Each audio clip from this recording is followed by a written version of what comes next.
अस्सलाम वालेकुम गाइस, उम्मीद है आप सब खैरियत से होंगे। आज एक नई वीडियो के साथ हाजिर हुए हैं और आज हम बात करेंगे कि आप लोग डेनमार्क में स्टडी वीज़े पे कैसे आ सकते हैं।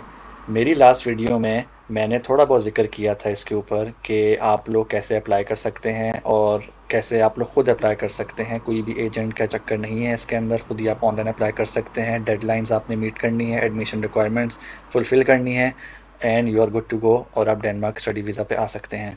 चलो जी, स्टार्ट करते हैं इस वीडियो को। सबसे पहले मैं आप लोगों को इस टॉपिक से हट के एक चीज़ बताना चाहता हूँ कि मेरे पास WWE का ये टिकट है, जो कि है कल का टिकट। ये वीडियो तो मैं as soon as possible upload कर दूँगा और मेरे पास इस वक्त हो रहे हैं 9:48 रात के और आज डेट है 17 और ये टिकट है 18 की और ये है टोरंटो ओंटारियो कनाडा में और ये WWE का लाइव इवेंट है फ्राइडे नाइट स्मैकडाउन। तो ये मैंने परचेज़ किया था क्योंकि मैंने कनाडा जाना था, लेकिन मेरा फिर प्लान जो है ना चेंज हो गया और मेरे पास टिकट है। और अगर किसी को भी चाहिए है, कोई भी व्यूअर मेरा अगर कनाडा से ये वीडियो देख रहा है और अगर किसी को भी ये टिकट चाहिए है तो वो मुझे जो है ना as soon as possible comment कर सकता है और ये मैं टिकट उनको फ्री में ट्रांसफ़र कर दूंगा और वो ये जाके कल इवेंट देख सकते हैं। अच्छा जी, बैक टू द टॉपिक। तो जी हम बात कर रहे थे कि आप डेनमार्क में स्टडी वीज़ा पे कैसे आ सकते हैं। तो जी ये है इनकी ऑफिशियल वेबसाइट studyindenmark.tk। इसके ऊपर आप आएंगे, इसके ऊपर आपको हर चीज़ डेनमार्क के हवाले से मिल जाएगी कि आपको क्या क्या पढ़ना है, आपके पास क्या क्या ऑप्शंस हैं। मेनली यहाँ पे ये सारे ऑप्शन होते हैं: masters, bachelors, academy, professional degrees और शॉर्ट टर्म कोर्सेज़ वगैरह वगैरह। आज हम बात करेंगे इन तीनों कोर्सेज़ के, क्योंकि यही वो तीन कोर्सेज़ होते हैं जिसके ऊपर आप यहाँ पे लॉन्ग टर्म के लिए आ सकते हैं और आगे फिर आप अपने वीज़ा वगैरह कन्वर्ट करवा सकते हैं और इवेंचुअली अगर आप सारी रिक्वायरमेंट इनकी फुलफ़िल कर रहे होंगे पीआर की, तो आप पीआर भी ले सकते हैं। अच्छा जी, वीडियो को एज़ शॉर्ट एज़ पॉसिबल रखेंगे ताकि आप लोगों को अच्छे से गाइडेंस मिल जाए और फिर आप लोग ख़ुद इसके ऊपर जाके रिसर्च करें। अच्छा जी, तो आपने यहाँ पे आके सारे लिंक्स इनके देख लेने। हम डायरेक्ट जाएंगे प्रोग्राम्स पे और यहाँ पे आप जो है ना ख़ुद सेलेक्ट कर सकते हैं कि आपको किस इंस्टीट्यूशन में जाके पढ़ना है। तो ये सारी यूनिवर्सिटीज़ हैं, सारे बिज़नेस स्कूल्स हैं, सारे यूनिवर्सिटी कॉलेजेस हैं। ये सब सारे जो इंस्टीट्यूट डेनमार्क में हैं वो सब आपको यहाँ पे शो हो जाएंगे। इनमें से कुछ हैं, कुछ जिनमें सिर्फ आपको जो है ना डैनिश में पढ़ाई मिलेगी, तो आपको वो जाके रिसर्च करनी होगी कि आपको कहाँ पे इंग्लिश में पढ़ाई मिल रही है। फिर आप अपनी डिग्री यहाँ पे चूज़ कर सकते हैं कि आपको कौन सी डिग्री पढ़नी है। नॉर्मली यहाँ पे स्टूडेंट्स बैचलर्स और 2 इयर्स के मास्टर्स के लिए आते हैं, लेकिन बहुत सारे स्टूडेंट्स यहाँ पे एकेडमिक प्रोफेशनल डिग्री के लिए भी आते हैं और फिर उसको बैचलर में कन्वर्ट करवा के मास्टर्स कर लेते हैं। इसके ऊपर आहिस्ता आहिस्ता बात करेंगे, मैं आपको जस्ट एक शॉर्ट सा ओवरव्यू दे रहा हूँ। फिर ये जी सारे सब्जेक्ट्स हैं, ये यानी कि मेन टाइटल हैं सब्जेक्ट्स के और इसके अंदर जाके फिर आप जिस पे भी क्लिक करेंगे तो आपको फिर सारे जो है ना कोर्सेज शो हो जाएंगे कि आपको कौन सा कोर्स पढ़ना आना है।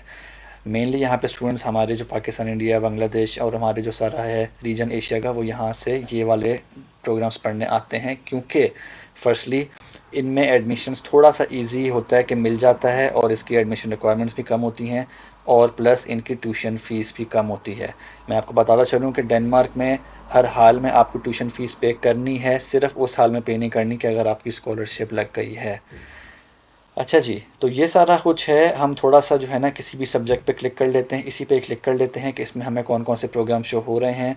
तो ये सारे प्रोग्राम्स होते हैं जो ह्यूमैनिटीज़ के अंदर आते हैं और इसमें मेनली हमारे जो पाकिस्तानी इंडियन लोग आते हैं वो ये बिज़नेस प्रोग्राम्स पढ़ने के लिए आते हैं, या फिर कोई जो है ना आईटी से रिलेटेड, ग्राफिक डिज़ाइन से रिलेटेड इस टाइप के प्रोग्राम्स पढ़ने के लिए आ जाते हैं क्योंकि इसमें ईज़िली एडमिशन मिल जाता है।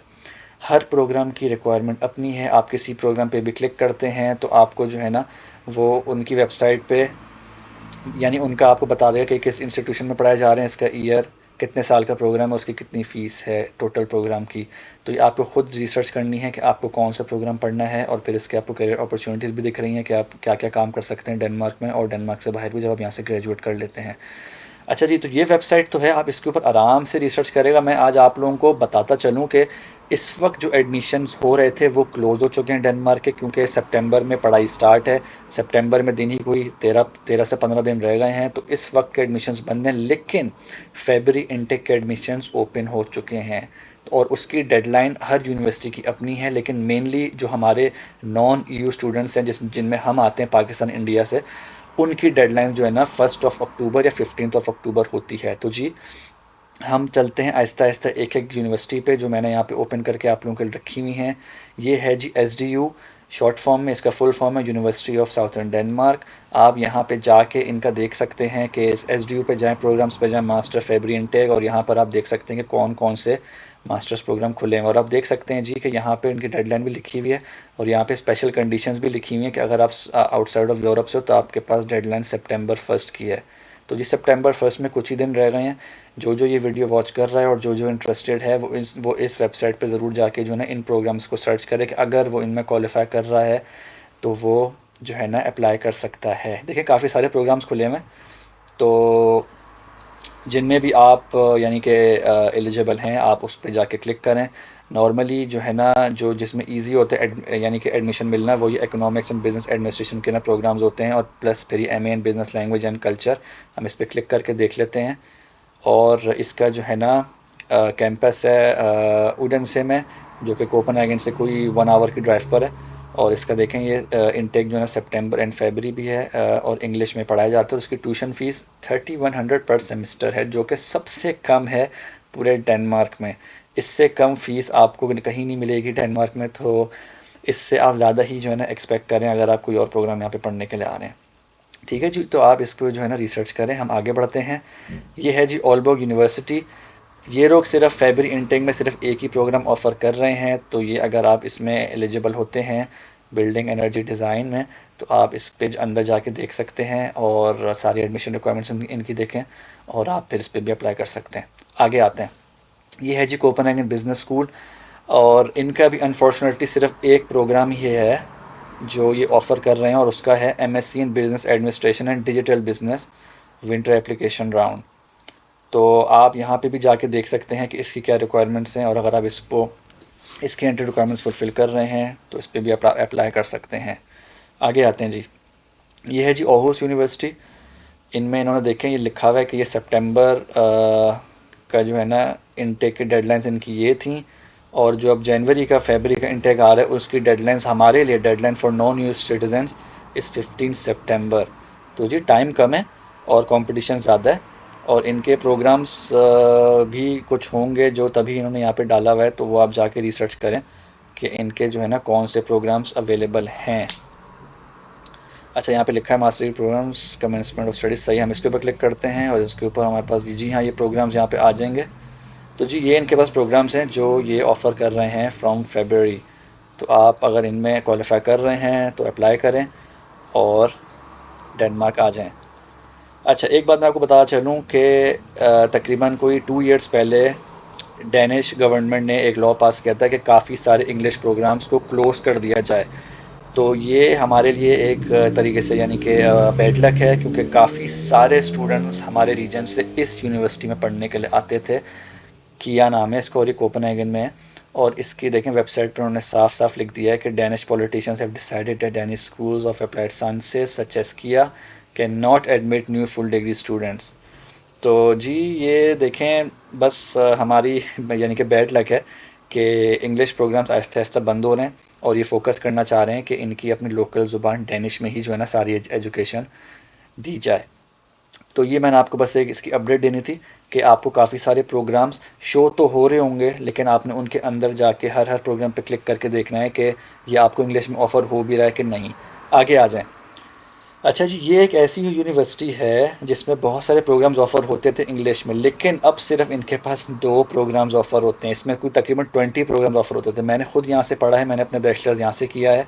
तो जब मैं अपना यहाँ से बैचलर्स करा था तो यहाँ पे अराउंड 20 प्रोग्राम्स ऑफ़र करते थे ये लोग, लेकिन अब सिर्फ 2 करते हैं। लेकिन ये दोनों प्रोग्राम्स ऐसे हैं कि जिसमें हमें आसानी से एडमिशन मिल सकता है। ये जी मल्टीमीडिया डिज़ाइन AP डिग्री है, ये 2 इयर्स का प्रोग्राम होता है। आप ये कंप्लीट करते हो, फिर आपको इसी में एडमिशन आप डायरेक्टली आपको इसमें जो है एडमिशन मिल जाता है, और इसको नाम है डिजिटल कॉन्सेप्ट डेवलपमेंट, और ये बैचलर्स टॉपअप डिग्री। आप जब ये प्रोग्राम कंप्लीट करते हैं तब आपको इसमें एडमिशन मिलता है। ये 2 इयर्स का, ये 1.5 इयर्स का कंबाइंड ये बैचलर्स है। आपको 3.5 इयर्स की बैचलर्स की डिग्री मिल जाएगी। फिर आप मास्टर्स भी कर सकते हैं या आप जॉब कर सकते हैं।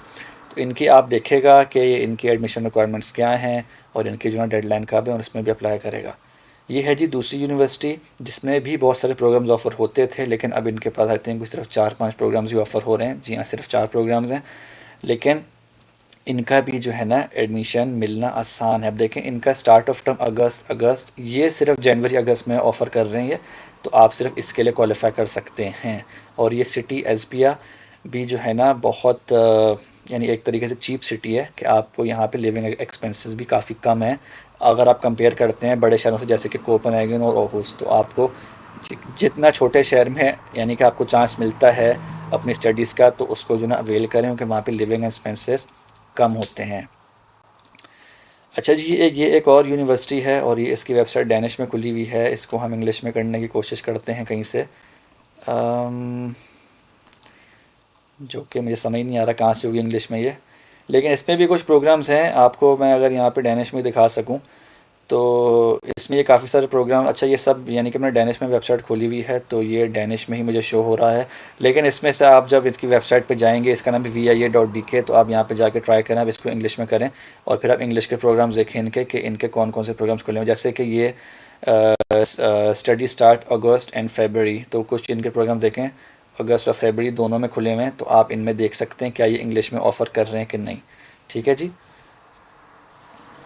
अच्छा, मैंने इनका मास्टर्स का पेज खोला हुआ था और ये इनका बैचलर्स का पेज खुला हुआ है और ये इनका खुला हुआ है, अम, जी हाँ, ये मैंने इनका खोला था आप लोगों के लिए कि ताकि मैं आपको बता सकूं कि इनके पास कौन कौन से प्रोग्राम्स ऑफ़र हो रहे हैं। तो जी अगर किसी को करेक्टर एनिमेशन पढ़ना है तो ज़रूर अप्लाई करें, ये बहुत अच्छी यूनिवर्सिटी है। और जिनको डिज़ाइन एंड बिज़नेस पढ़ना है वो भी अप्लाई करें। और ये ऐसी यूनिवर्सिटी है कि जो आपको छोटे छोटे टाउन्स में पढ़ाती है, यानी कि देखें ये एक छोटा सा शहर है हॉर्सेंस, ये वीबो, ये हैर्निंग, और जी हाँ ये तो ये ऐसे यानी कि छोटे छोटे टाउन्स हैं, सिटीज़ हैं जहाँ पे लिविंग एक्सपेंसेस बहुत कम होते हैं। तो यहीं से पढ़ें और फिर आप बड़े शहरों में ना मूव करें ताकि आपकी लाइफ एक तरीके से ईज़िली स्टार्ट हो इस मुल्क में और फिर आप अपॉर्चुनिटीज़ हासिल करने के लिए दूसरे बड़े शहरों में जाएं। तो जी ये था आज की वीडियो, यानी कि एज शॉर्ट एज पॉसिबल रखना चाह रहा था मैं, लेकिन फिर भी ये काफ़ी लंबी हो चुकी है। तो आप जी जो है ना वेबसाइट पे जाएं, इसको अच्छे से जो है ना रिसर्च करें। सितंबर इनटेक क्लोज़ हो चुका है, फेबररी इनटेक ओपन है, और अप्लाई करें, देखें एडमिशन रिक्वायरमेंट्स आप फुलफ़िल कर रहे हैं, अप्लाई करें। ये बात आप एक याद रखें कि आपको हर यूनिवर्सिटी में, जैसे कि आप लेट से SDU में अप्लाई कर रहे हैं, यूनिवर्सिटी ऑफ साउथर्न डेनमार्क में, तो अगर आप हर यूनिवर्सिटी में 3 प्रोग्राम्स में अप्लाई कर सकते हैं, 3 प्रोग्राम्स में, और आपको उसकी एप्लीकेशन फ़ीस देनी होती है और वो है €100। वो आपको हर यूनिवर्सिटी को देनी होती है। तो SDU में अगर आप 3 प्रोग्राम्स में अप्लाई करें तो आपको €100 यहाँ देनी होगी। आप ऑलबर्ग यूनिवर्सिटी में अप्लाई करें तो €100 आपको यहाँ पे देनी होगी। ऐसे ही तो आपने सेलेक्टेड प्रोग्राम्स में अप्लाई करना है ऑफ कोर्स, जिसमें आप समझते हैं कि आप क्वालिफाई हो रहे हैं। हर डिग्री की अपनी रिक्वायरमेंट है, ये आप याद रखें। और उसमें फिर इनकी लैंग्वेज की रिक्वायरमेंट्स अलग होती हैं। नॉर्मली ये लोग 6.5 बैंड मांगते हैं आइल्स का, जो कि आसान है लेना। तो ये किसी उसमें यानी कि उसके एक एक के सबसेट में नहीं जाते कि लिसनिंग में इतने होने चाहिए, राइटिंग में इतने होने चाहिए, ये ऐसे नहीं करते। ये कनाडा और US ऑस्ट्रेलिया में थोड़ा सा होता है, स्ट्रिक्टनेस होती है वहाँ पर। यहाँ पे ये लोग एक ओवरऑल आपका सिर्फ बैंड स्कोर देखते हैं कि आपका 6.5 आया हुआ है, सो यू आर एलिजिबल। और बाकी इनके यानी कि एडमिशन रिक्वायरमेंट्स आपने फुलफ़िल करनी होती हैं, ये कि आपने कौन सी डिग्री पढ़ी हुई है। अगर मैं आपको सिर्फ एक प्रोग्राम की दिखा दूँ यहाँ पर ताकि आप लोगों को आइडिया हो जाए, तो जी इसको आप लोग आराम से पढ़ेगा, लेकिन मैं इसमें आपको बता दूं कि ये आपसे ये मांग रहे हैं कि ये आपको 20 ECTS चाहिए हैं with in business area and 30 ECTS चाहिए with in language culture and communication area, और with a minimum of 10 ECTS with in each of the following subject. तो आपने ये सारी रिक्वायरमेंट इनकी फुलफ़िल करनी होती हैं। रिक्वायरमेंट्स फुलफ़िल करेंगे तभी एडमिशन होगा आपका। और अगर कुछ जो है ना प्रोग्राम्स में आपको सप्लीमेंट्री कोर्सेज भी ये लोग देते हैं, तो वो आपने देखना है इनकी हर प्रोग्राम की रिक्वायरमेंट में कि इस प्रोग्राम में आपको सप्लीमेंट्री कोर्स लेने की इजाज़त है या नहीं। तो ये सारी चीज़ें हैं, आप इसके ऊपर रिसर्च करें। मेरे हवाले से आप लोगों को कोई भी सवाल हो तो आप इसी वीडियो के कमेंट सेक्शन में पूछ सकते हैं, ताकि और लोगों का भी अगर वही सवाल है तो उनको उसका जवाब मिल जाए। उम्मीद है आज की वीडियो आप लोगों को अच्छी लगी होगी। इस तरह की इंशाल्लाह और भी वीडियोज़ मैं आप लोगों के साथ बनाता रहूँगा। और सितंबर बहुत जल्दी आ रहा है, तो इस मौके को हाथ से ना जाने दें और अप्लाई करें। And I wish you the best of luck. Take care, अल्लाह हाफिज़।